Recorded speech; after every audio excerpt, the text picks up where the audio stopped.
Hello. Hey, Kate, how are you? I'm good. How are you? Doing well. Well, I think we can probably wait a couple minutes to let more folks join before we get started. Okay, that sounds good.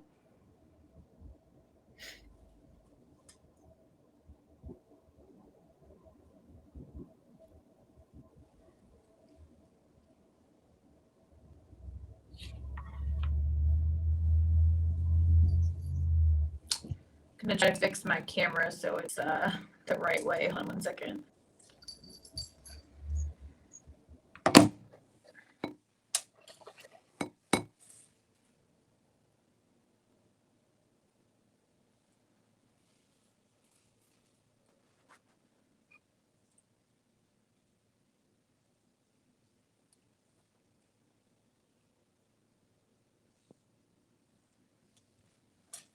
Is this any better audio-wise? I'm still getting a little bit of static. Okay, let me see if maybe I can try my phone instead. Sounds good. Okay, yeah, I'll go try to I'll get headphones. I'll be right back.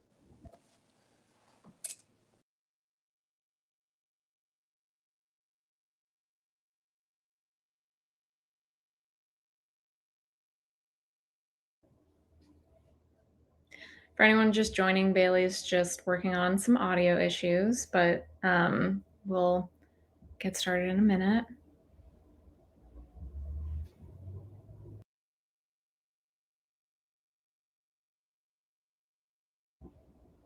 And I know we'll have time for some audience questions at the end. So if anyone wants to start putting those in the chat, feel free.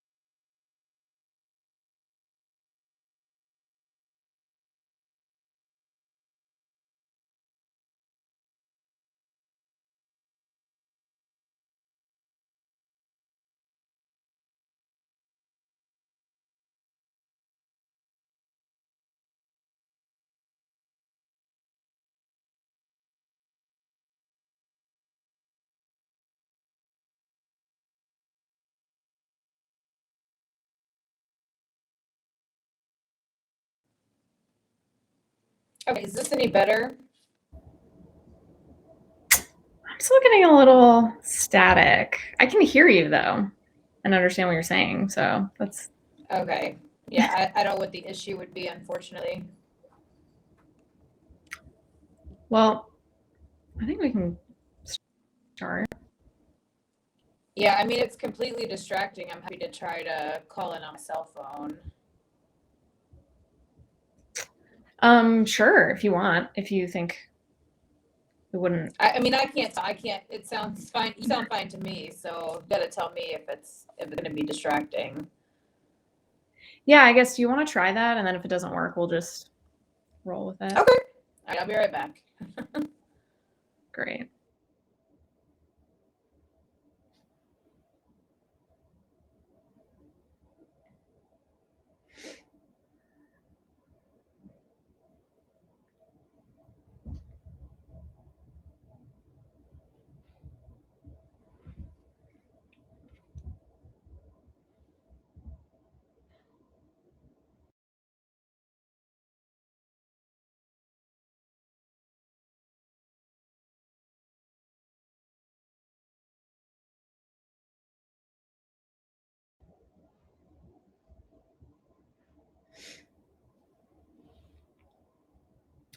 Thanks for your patience, everybody. I think it'll just be one more minute.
Hello.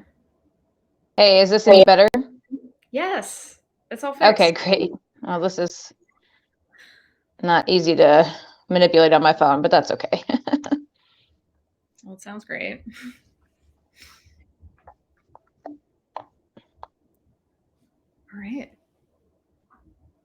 So I don't think we have a moderator for this panel, but it looks like we do have some pre-prepared questions if we want to start going through those. Sure. I mean, and do we have any way to see who's on? I don't think so. Okay. Awesome.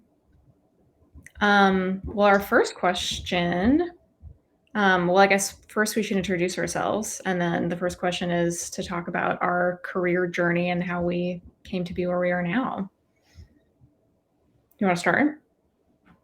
Sure, happy to. Well, hi, everyone. I'm Bailey Childers. I'm the Director of Federal Government Affairs for AFSCME, which is the American Federation of State, County, and Municipal Employees. And so, my day-to-day role now is managing our relationships on Capitol Hill and doing lobbying for the union for policies that would benefit our members and public services and communities across the country.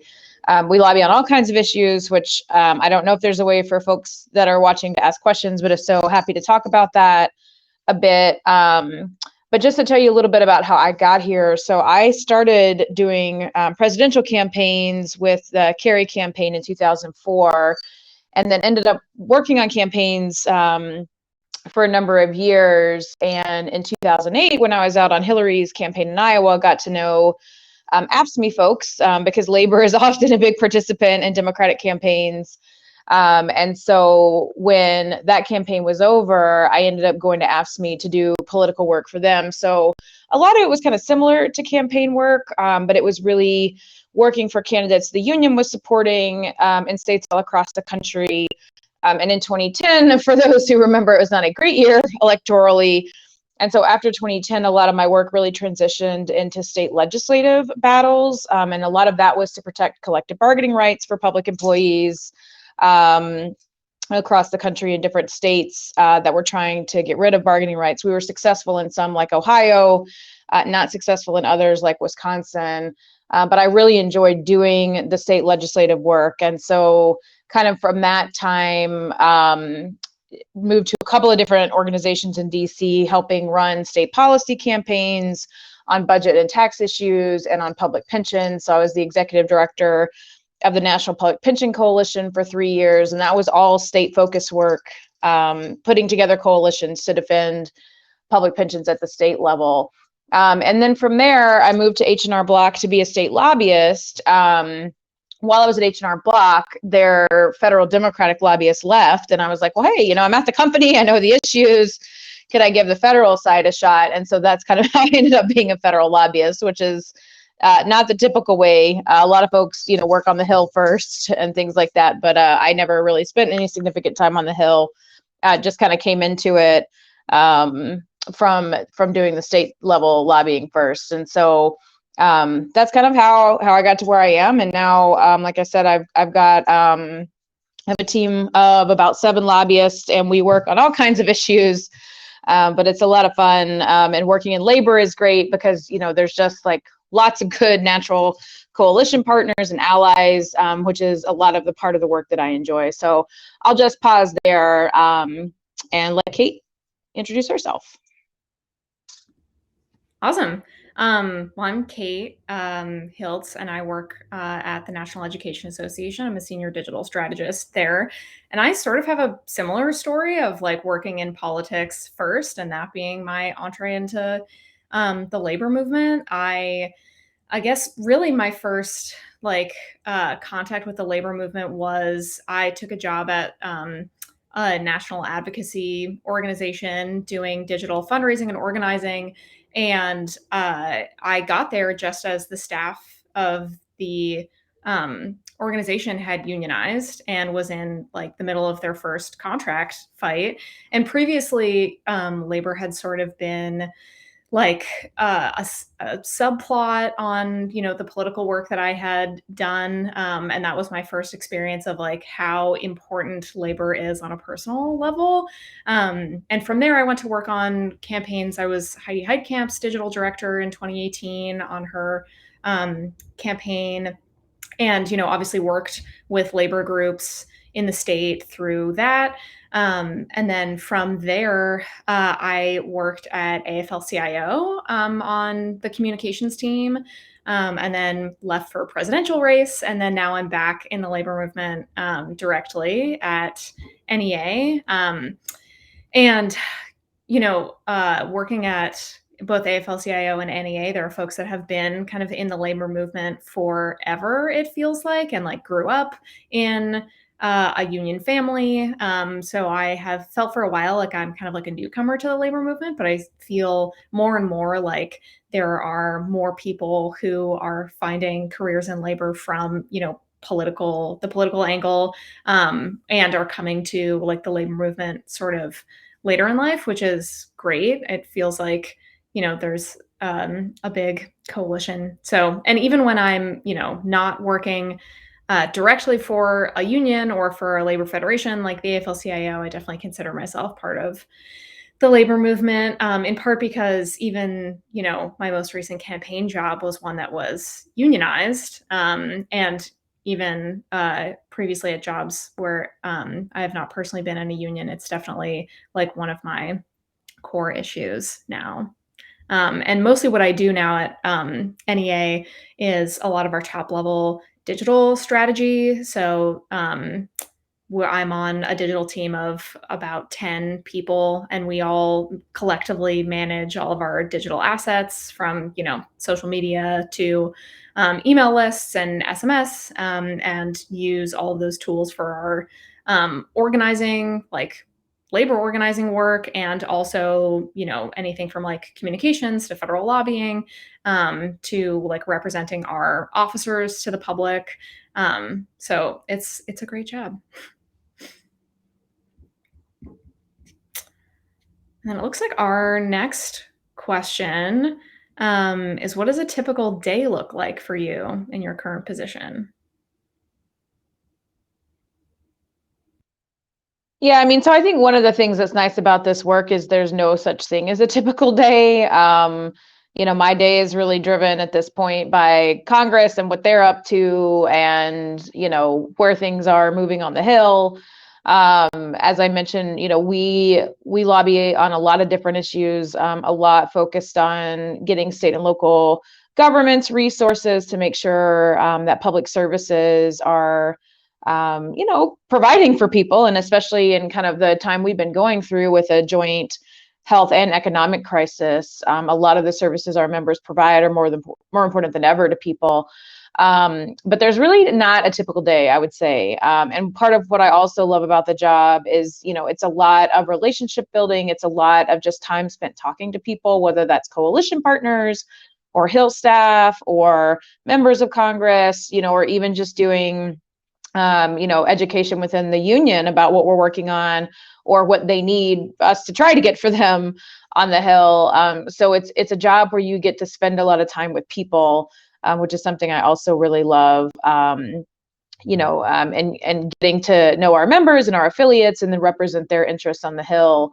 And then getting to know members of Congress and making sure they understand our members and the work they do. So I wouldn't say there's a typical day. I would say, in a non-Zoom, non-COVID world, it's not a desk job. You would typically be spending a lot of time on the Hill, and at events with members of Congress. It's been a little strange during COVID, and definitely a lot of those meetings have moved to Zoom because the Hill is not still fully open for people. But hopefully we'll be headed back to the other way here soon. So I think, just kind of depending on what you're looking for, if you want a desk job or not. Lobbying and kind of campaigns where I came through is really not. It's you're out and about meeting people and talking to people, whether it's members or voters or elected officials. And so I think that's a really fun part of the job. Awesome. And this is just me. I'm just curious. Do you work on a pretty big lobbying team, or is it more scrappy and just like a couple of you doing most of the federal lobbying work? Yeah, so for us, we're lucky to have a pretty big team. So there are 8 lobbyists total on our team at AFSCME. Their lobbying shops vary in size quite considerably. I mean, you have some where there are 1 or 2 people.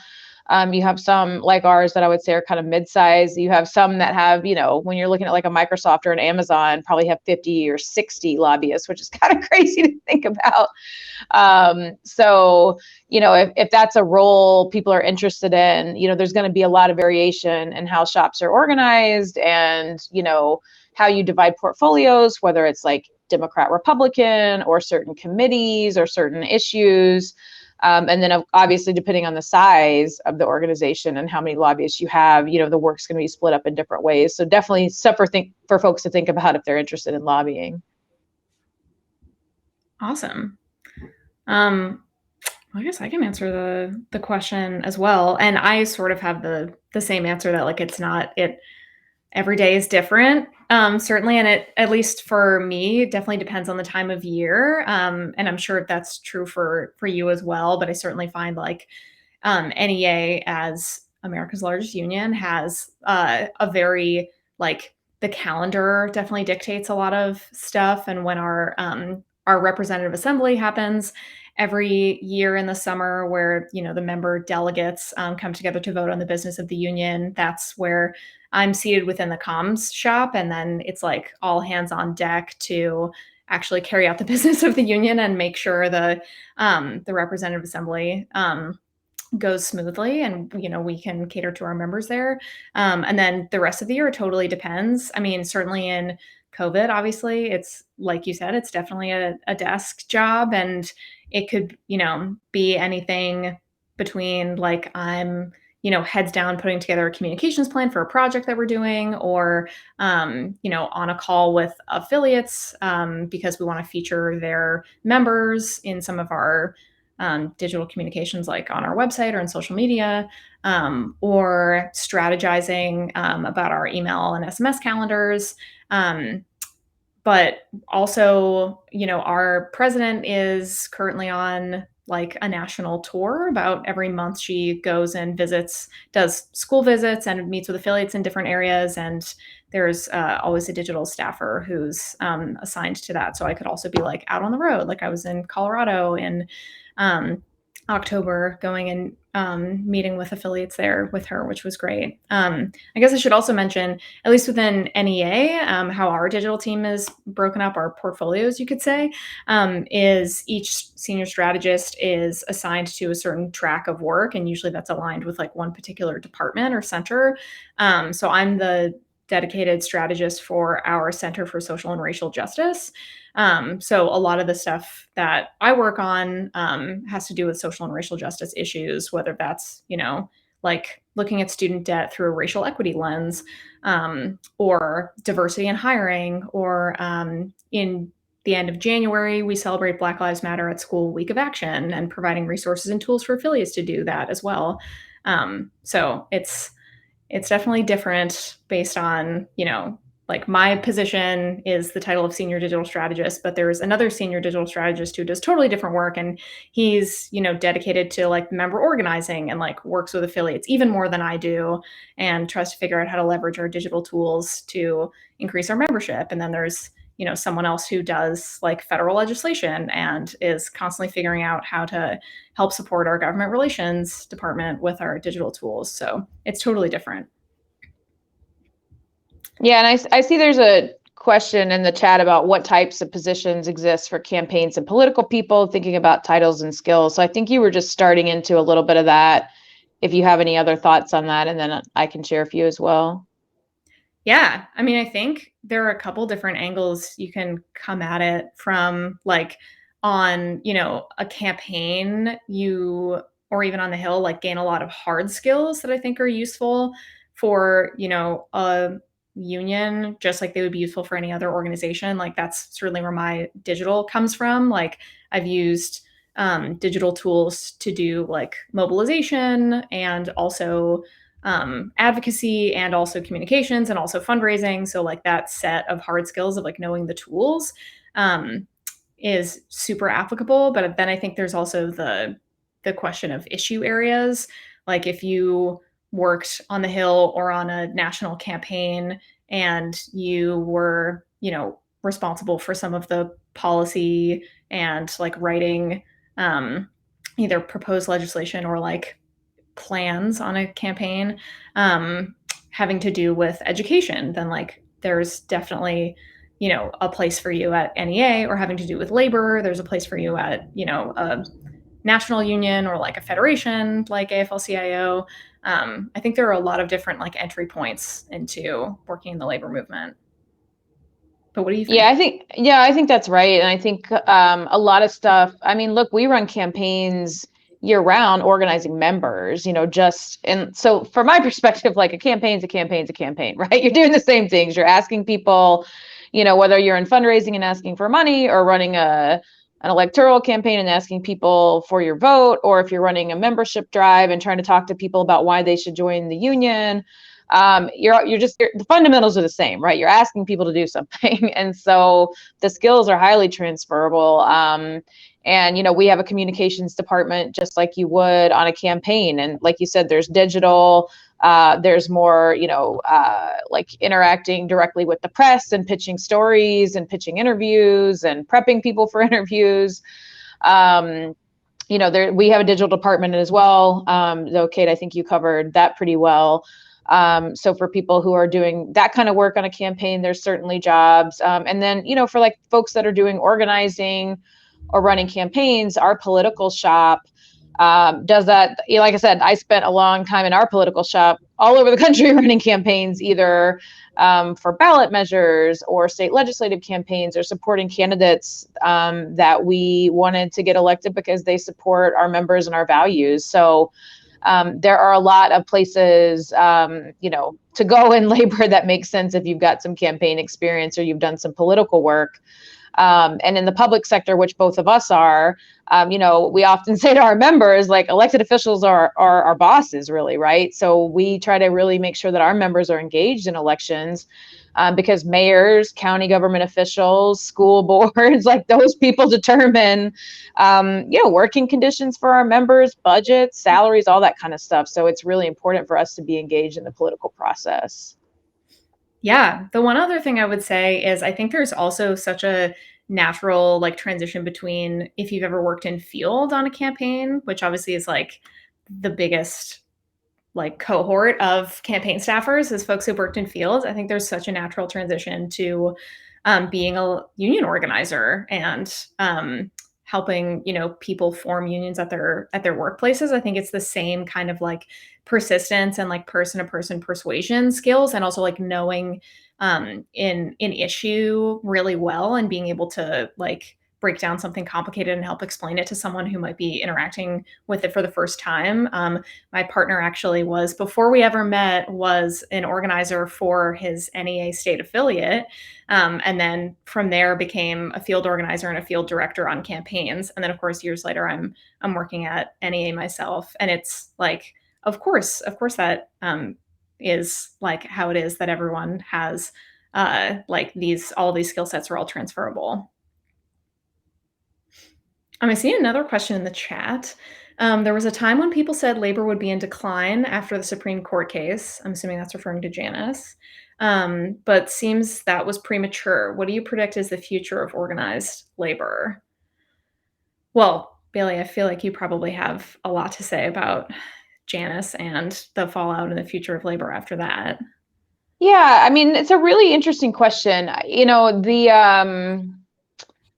Look, I think the pandemic made pretty clear that work is not great for a lot of people. And, when you are on a job and you don't have safe staffing conditions, you don't have protective gear, you're not being paid well, you're being harassed by people that you're trying to get to wear a mask coming into the grocery store. I think it just made it really clear, like, it's not great for a lot of folks. And so I think you're seeing across the country right now this kind of energy around organizing. I don't know if there was like a really cute video I saw around this morning from the Buffalo workers at Starbucks who organized, and how excited they were when they saw they won their union campaign. I would encourage folks to go find it on Instagram or wherever, because it's just really uplifting seeing young people be so excited about getting to have a union. There are strikes going across the country. We actually had members in the Kaiser system authorize a strike to beat back a two-tier wage system and a number of other things Kaiser wanted to do. And so, I think there's this, people are just tired, right? They're tired of going to a job without any respect and without the pay they deserve, without the benefits they need, and without like basic safety to make sure they're not taking a dangerous disease home to their families. And so I think it's, people are realizing there's value in coming together and bargaining collectively. Now, what I will say about the future, Congress can be a big help for that. And so as a federal lobbyist, there are two big pieces of legislation we're working on: the PRO Act for the private sector and the Public Service Freedom to Negotiate Act in the public sector.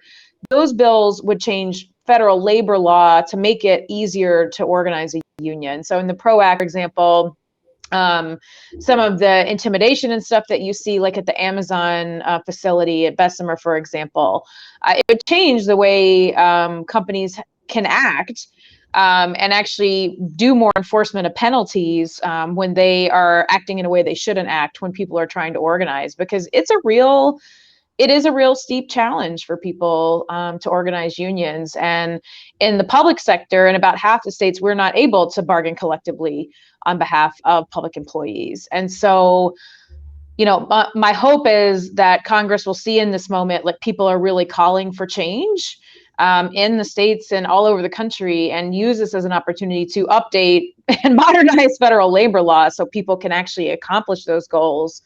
Because it is pretty outdated, and we need to make it easier for people to organize. So we'll see. That's something we're going to continue working on. The PRO Act has already passed the House, and is in the Senate. The freedom to negotiate was reintroduced in the House. So we have a long way to go on both of those, but I think getting some of that legislation done would be really helpful to showing workers like, hey, Congress is listening and sees you want change and sees you want something better. Yeah, absolutely. Our some of our members in Virginia just won collective bargaining rights, which was so exciting and fantastic, but also like it should not be up to people who already have full-time jobs to like fight this uphill battle to get collective bargaining rights for themselves. It's like past time that our labor laws actually make make it much more possible for workers to organize and like give, our national labor laws that already exist some teeth to like fight back when management at these companies do things that already are illegal or should be illegal, but they get away with it, like a lot of retaliation and intimidation when workers try to organize for a voice on the job. I was also just going to agree that like I think uh, you know all of the opposition's attempts to kind of deal labor a death blow, like in Janice and in other ways, has been unsuccessful because labor is so essential. And I think that's becoming more and more clear with people I'm in my 20s, my age and younger. When I was a kid, I definitely had a totally different perception of of like who needed a union and who a union was for. And that was, for certain jobs in certain sectors, and that it didn't really apply to me. And even as someone who's, mostly worked like a desk job, hasn't done, manual labor, I still understand now that like that's not true. So many workplaces could be improved with a union, and all work is valid. And there's a place for every person in the labor movement, and it's really essential. And like, unions are not one size fits all. They are composed of the people who work in that workplace, and every worker deserves a voice on the job. And I think that that's a feeling that resonates with a lot of people my age and younger. I see so many people in jobs that like you wouldn't think of as being a union job, 10 years ago, organizing at their workplace, at like the League of Conservation Voters and other like advocacy groups. Even, the presidential campaign that I worked on in 2020 was unionized. And that's a relatively new phenomenon too. 10 years ago, national or state level campaigns were unionized. People would have thought it was really strange to try to organize a union on a campaign, but of course you should. That's really long hours and really hard work, and you should have some benefits and be paid and have a break and prevent burnout on a job as important as like electing someone to state or federal office. So I have a lot of hope about the future of the labor movement. I think it's like a really big coalition that grows all the time. Okay, so another question in the chat. What are you most worried about heading into 2022, and what are you most optimistic about headed into 2022? That's so hard. I mean, I'm definitely worried about the house and keeping hanging on to as many seats as possible for elected officials who are, pro labor and pro public education. Although I am also optimistic about how many people I think are politically engaged and are paying attention and are plugged in. And are also educated about issues that might seem niche, like folks that I know who don't work in labor and aren't in unions themselves know about the PRO Act and know why it's important, and will make calls to their representative. So I'm I am equal parts worried and optimistic, I think.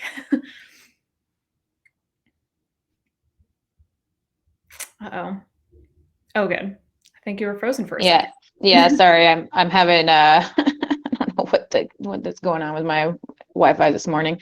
Um, yeah, I definitely am nervous about how elections are going to go next year. But look,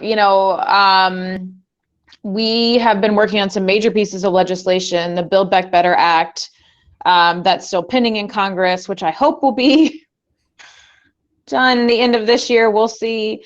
What that's got in it, currently as it went over from the House side, right? Paid family leave, like really incredible investments in childcare for families, investments for elder care and home care, and just all kinds of things that are going to be really beneficial to people. And so the thing I'm optimistic about headed into 2022 is, again, I'm hopeful it's going to get done, whether it's this month or next month. I feel good about it getting done. And so then we have a chance to talk to our members about the American Rescue Plan, which really saved state and local governments in a time of crisis and made sure we could continue to deliver public services to people as we were fighting COVID and the economic impacts of COVID. And then the bipartisan infrastructure bill, which is transformational, right? I mean, we've been trying for a decade or more to get serious infrastructure investments out into the states. And then when you add to that Build Back Better with the environmental investments it's got to transition some of our economy there, as well as the stuff like childcare and home care, hopefully paid leave stays in. And some of these other things that we've just been talking about for a long time, it's going to make a real difference for people and their ability to have like a good quality of life while they're out doing their jobs and raising their families. So I'm really excited to talk about all those things to our members for the balance of 2022 and just be like, when we elect good people, they can deliver for us, and this is what it's going to mean. And it's just going to mean really transformational investments in a lot of places and states and cities. And so I'm excited to have that to talk about. Yeah, I would just add too, I mean, I think I certainly get more nervous when I think about, the federal level, but I'm also excited for there are a lot of great things happening at the state and local level in politics in many places. I mean, I am from Boston and was like very excited to see Mayor Michelle Wu be elected. And that's just one example of, I think wherever you look, there are really hopeful things happening at the state and local level. And that's also where you can have such an impact too. I mean, this is obviously I deal with education issues every day, but your school board is really important, especially as we see critical race theory become more and more of an election issue this year and like a divisive wedge kind of being used in bad faith. The power of your school board is surprising and is also somewhere where like if you volunteer and make calls or run for, local office yourself, you can make a huge difference. Not that you can't make a difference at the federal level as well, but I think folks sometimes forget the importance of the state and local level too, the importance of those positions over like people's everyday lives in your community. Oh, I see Amy also had another question. What are you most passionate about in doing this work? Yeah, I really enjoy being able to make a tangible difference in people's lives. And so when we look at again, the kind of legislation we're debating right now, and again, just to go back to childcare, for example, and Build Back Better, to say that people aren't going to have to spend more than 7% of their income on childcare. I mean, that's huge for people. That's a huge expense. I don't personally have children, but I have friends who do, and when they talk to me about the cost of childcare, I'm like, how can anybody, deal with that? And so when you're talking about stuff like that, that's going to make a real impact on people's lives, and that's what we do the work for. Um, and I believe that, people should be able to go to work and get paid a fair wage and be able to raise a family and put food on the table and get their kids an education and retire with dignity at the end of all of that. And, if not everybody agrees with that, right? Like that's, um, and so to make sure those things are possible and happen, you have to be an advocate for it. And I really do enjoy getting to do that.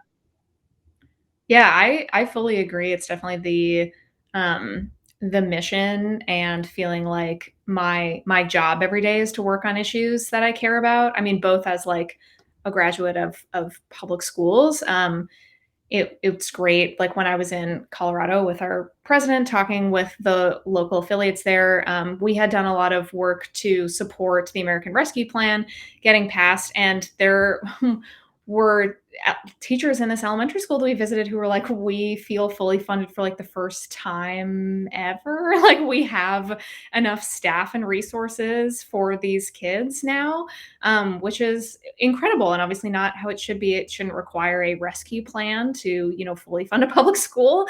But it was just amazing to be able to connect the dots of like a lot of the, advocacy and support that we do in the national office, like really like makes differences in the lives of like, kids in Denver, Colorado a year later. Like that's incredible.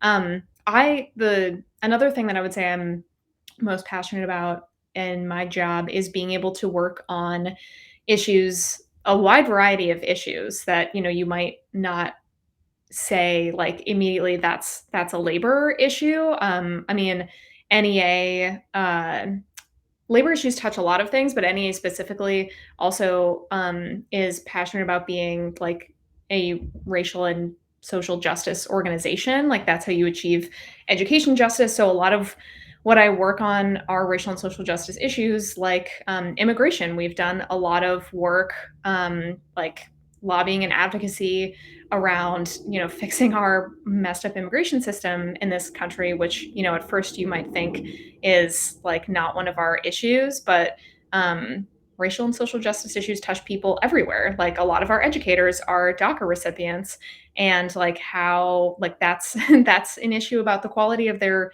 job. How are you supposed to be able to teach if you're in fear of yourself or even a family member getting deported? How are kids supposed to come to school and learn every day if they're living in fear of their family members getting deported? Um, or we also work a lot on issues of police brutality, and partner with like Black Lives Matter at school, because all of these issues come together in our membership. So it feels good to feel like a lot of the things that like give me angst in the world, I get to get up every day and actually try to do something about them with like a team of people that also feels similarly. I can head back to our list of pre-prepared questions.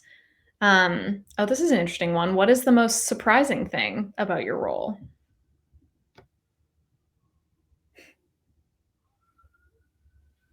That is a tough one. Um,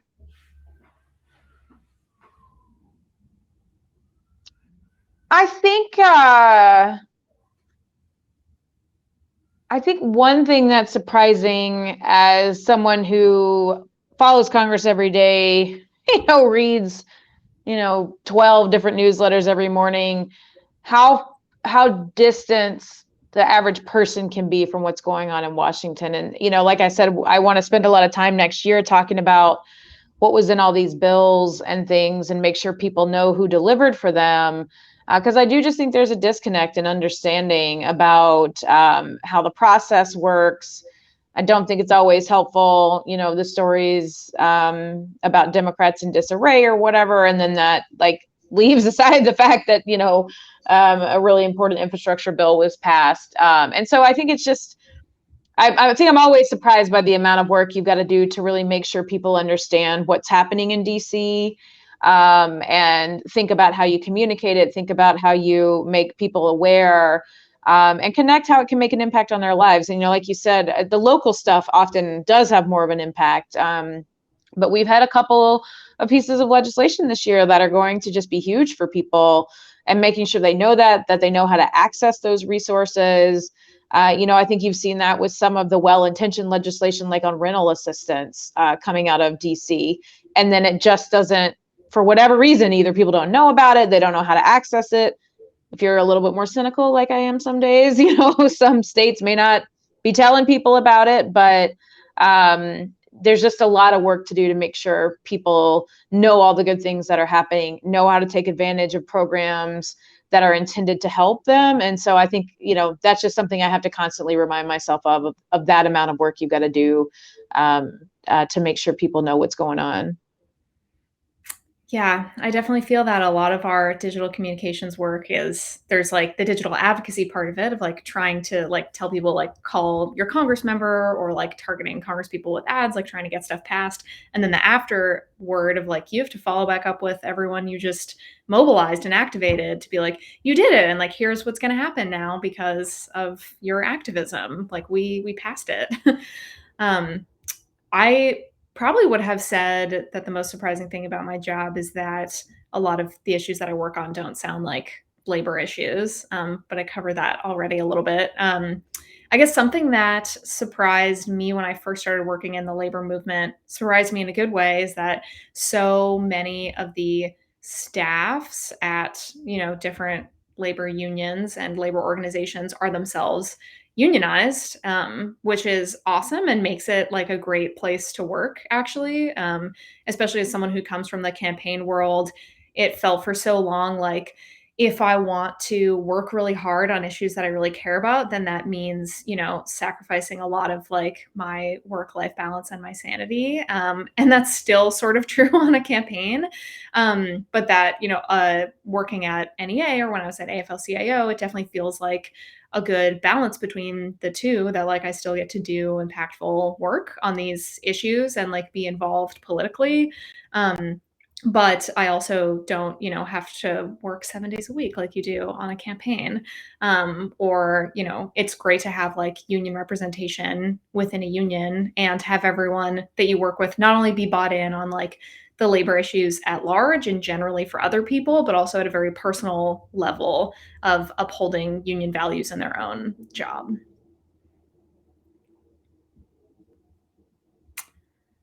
It looks like we have one more pre-written question. When applying to jobs in labor, what is important to highlight in my resume or interview?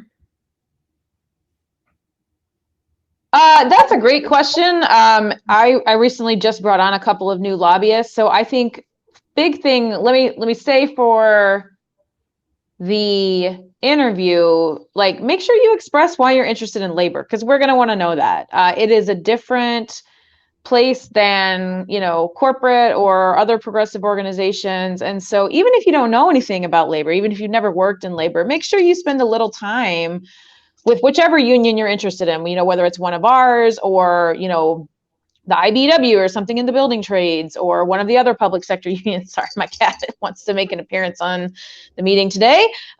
She has thoughts about this too. So, just make sure you do a little research. And like, so for example, if you're interested in AFSCME, we have a blog. that our comm shop does, and has all kinds of member stories on it, all kinds of stories about contracts we're winning or campaigns we're working on, some of our federal legislative accomplishments and how it's going to impact our members. So take a look at something like.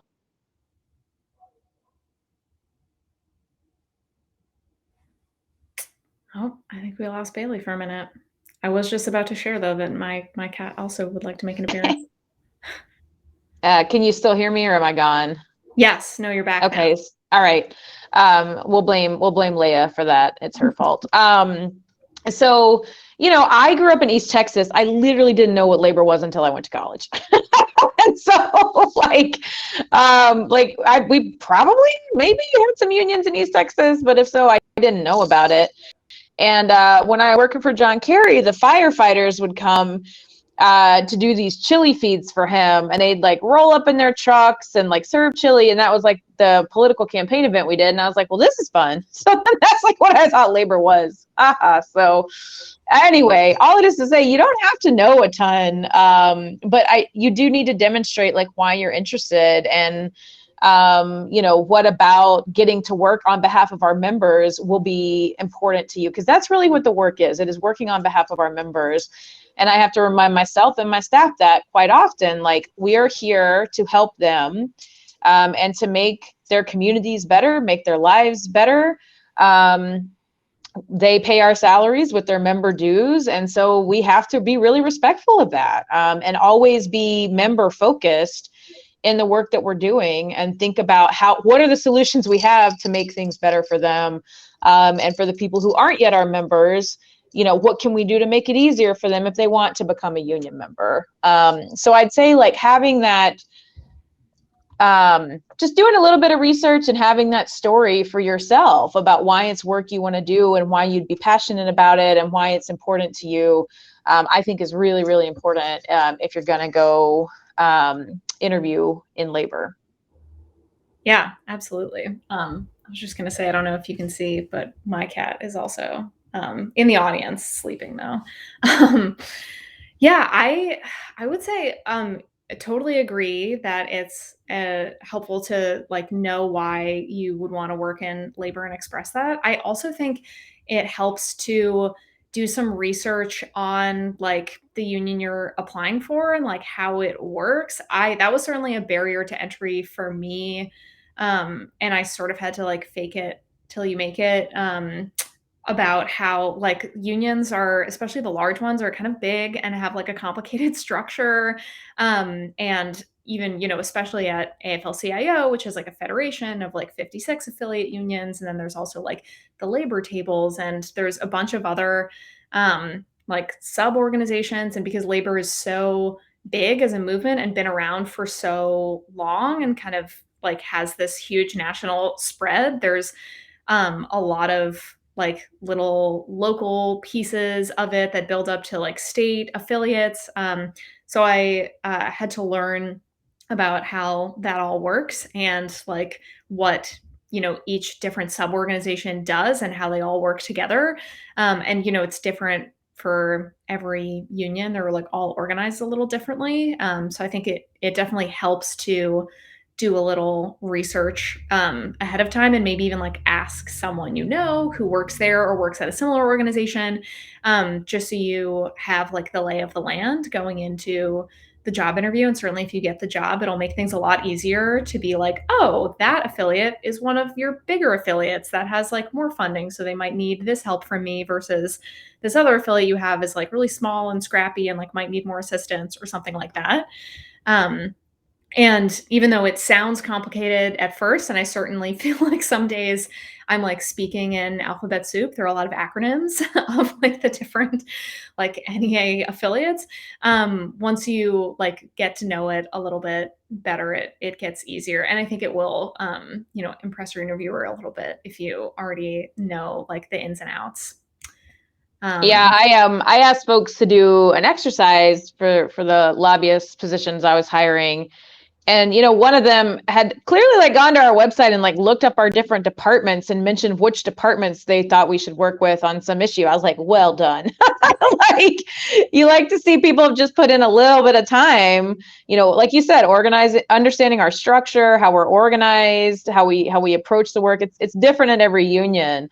But I think just that little bit of time in research, and look, you should do that no matter where you're going, right? Whether it's labor or a company or somewhere else, just putting some time into getting to know the organization a bit so you can demonstrate that either in your knowledge in the interview or the questions you ask as you're going through the process, I think is really helpful. Yeah, I think those are also like good questions, like informed questions to ask in an interview too, of being like, tell me about why you do structure the department this way. Cause I noticed it's different than at this other organization. And there usually is like a reason for it and a story there that will, help you do the job better if you do get the job as well. Or if you don't, like helps you understand how different unions are organized. I definitely agree. Um, all right. Oh, it looks like there's actually one more question. What is one piece of advice you would give to our audience looking to pursue a labor career? I guess that ties in pretty well. Yeah, so I would say, and this is probably some general advice I would give anybody who is career searching in the world of politics. But I think there are going to be times where you think you're going one way and then something comes up and you have an opportunity to go a different way. And I have just found that the times in life that I've taken those chances when a door opens have been really, they've just set me on a different path. And the way I came into labor was unexpected. It was never on my radar of somewhere I would work. And they reached out to me with an opportunity to like manage a new basically like grassroots political organizer program. And I was like, sure, that sounds fun. And so I tried it, and that's how I got into labor. It's a great place to work. It was really a family environment. People care a lot about each other. They care about the work. But I think it's taking those chances when things open up for you, even if it's not maybe what you wanted or what you expect. Like, I think you'd be surprised where you end up at the end of the day. And then the other thing I would say about labor, and really anywhere, is like take other people with you and lift other people up on your career journey.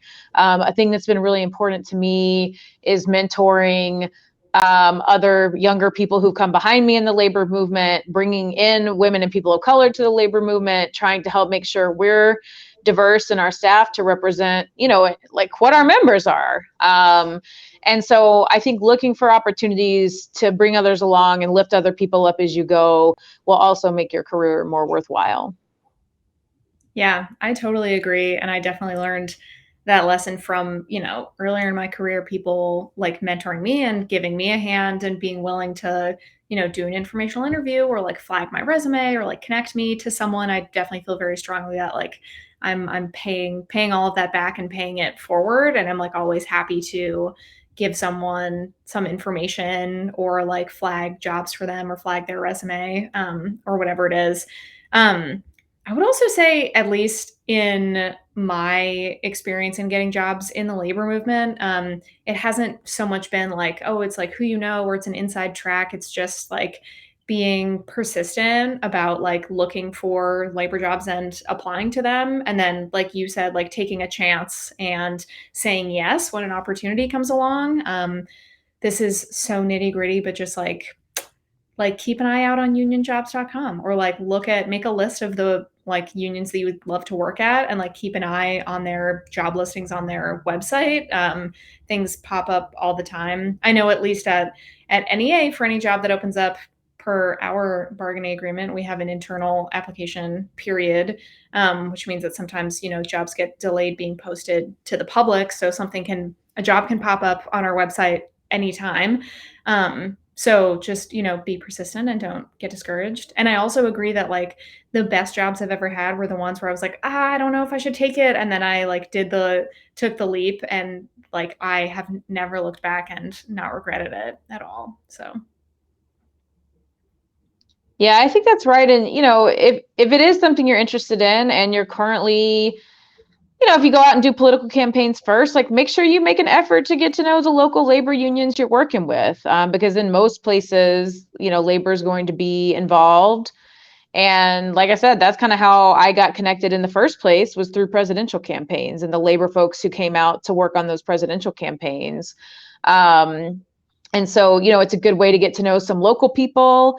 There might be jobs in the locals too, right? So like our affiliates have maybe not as big a structures, though some of them maybe, as we have at the international, but they're going to have similar positions in organizing and politics and lobbying and communications in some of the state affiliates. So there's lots of different ways you can enter.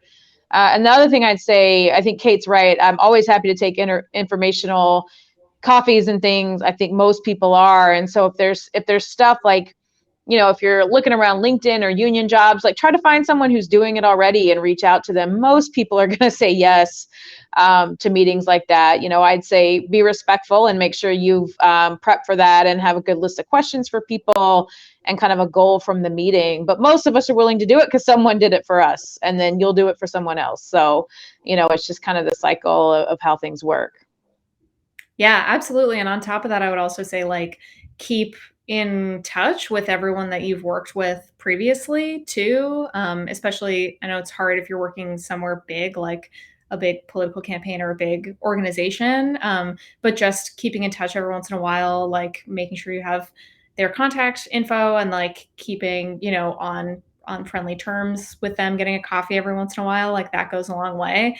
And I know years ago, when I was really starting my career, like I hated all of the advice I got to network and felt like it was uh such a game that you had to play, especially in DC. But it's true, like it really goes a long way. And like I've learned a lot, like just asking people about like what it's like to work at a certain place or like what their job is and how that works. Like I've learned a lot. And that's all like, gold that you can use when you get into an interview or into a job application process or a job itself. Those people are also great contacts to maintain when you're even at a job. It's always helpful to know someone that you can build a coalition with at a different organization or like collaborate with on a project. Yeah, so I totally agree.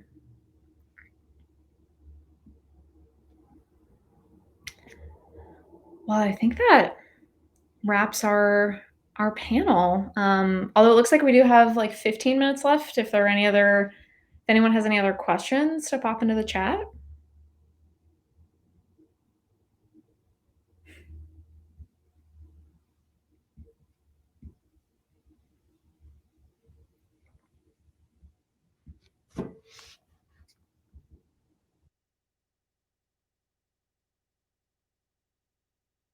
Guess we can give folks a second if they need to type it in.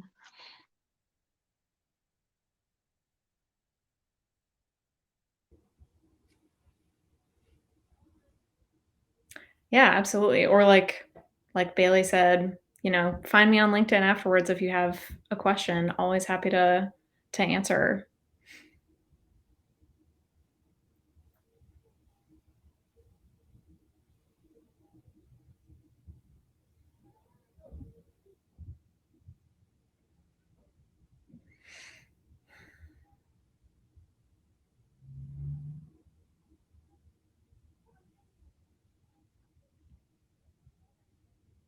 All right, last call for questions.